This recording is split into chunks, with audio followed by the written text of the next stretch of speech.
রক্তের বিনিময়ে বাংলাদেশ স্বাধীন হয়েছে, প্রথমে তাদের প্রতি শ্রদ্ধা জানান সরকার প্রধান। সকালে দুই কর্মসূচিতে অংশ নেন মন্ত্রিসভার সব সদস্য।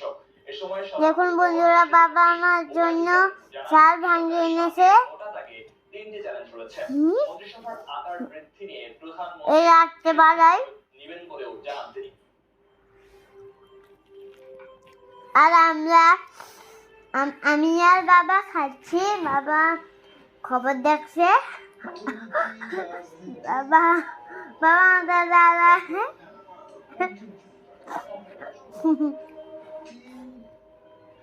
আর আমি বসে বসে খাচ্ছি, তোমাদের সাথে কথা বলছি আর খাচ্ছি, বুঝেছ? আমার দিদি বিছনা টুডিয়ে খাচ্ছে।